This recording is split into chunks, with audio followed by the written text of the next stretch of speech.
किसी दर्द को राहत मिलना और किसी सदमे से बाहर निकालना राहत भरी अनुभूति है। कुछ ऐसी ही अनुभूति इन दिनों सामूहिक दुष्कर्म से पीड़ित किशोरियों को हो रही है। उनके मन से धीरे धीरे ही सही पर उस स्याह और भयानक रात का अंधेरा छट रहा है। हौले से ही सही, लेकिन मासूम जिंदगियां पटरियों पर लौट रही हैं। हालांकि उस दर्द का एहसास किसी सामान्य व्यक्ति के लिए भी असहनीय और अत्यंत भयावह है, लेकिन जिंदगी चलने का ही तो नाम है। 23 अप्रैल की रात 7 दरिंदों की हैवानियत के बाद डरी सहमी पीड़िताएं अब धीरे धीरे उस खौफनाक मंजर के सदमे से बाहर आ रही हैं। पीड़िताओं का गांव मूलभूत सुविधाओं से कोसों दूर तो है ही, वहां रहने वाले आदिवासी परिवार आज भी सामाजिक विकास से अछूते हैं।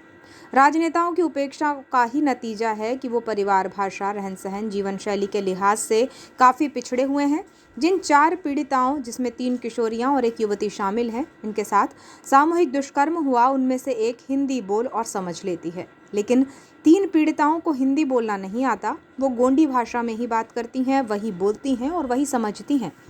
शुरुआती जांच में पुलिस को भी इस भाषाई संकट का सामना करना पड़ा। जब पीड़िताओं के कथन न्यायालय में दर्ज कराने की बारी आई तो पुलिस ने इसके लिए गोंडी अनुवादक की मदद ली।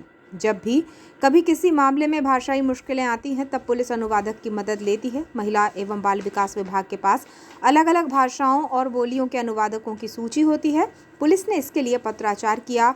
उस सूची से एक महिला शिक्षिका को चुना, जिन्होंने अनुवादक के रूप में पीड़िताओं के कथन उनकी ही भाषा में दर्ज कराए। इन सभी की जिंदगी को सामान्य बनाने में वन स्टॉप सेंटर बालाघाट की भूमिका काबिले तारीफ है, जिन्होंने उन बच्चियों के दर्द को कुरेदा नहीं बल्कि मरहम लगाने का काम किया, उन्हें उस उदासी और डर से बाहर निकालने का काम किया। 4 पीड़िताओं में 2 सगी बहनें हैं। अभी सभी पुलिस की कड़ी सुरक्षा में वन स्टॉप सेंटर में हैं। इनमें 2 बहनों की मां उनके साथ रह रही हैं। जानकारी के अनुसार घटना के बाद जब पीड़िताओं को यहाँ लाया गया था, तब वो काफ़ी डरी और सहमी हुई थी। पुलिस, मनोचिकित्सक और वन स्टॉप सेंटर के काउंसलर्स के सकारात्मक प्रयासों से वे अब सामान्य हो रही हैं। कभी उदास होने पर उन्हें मनोरंजक खेल में व्यस्त किया जाता है।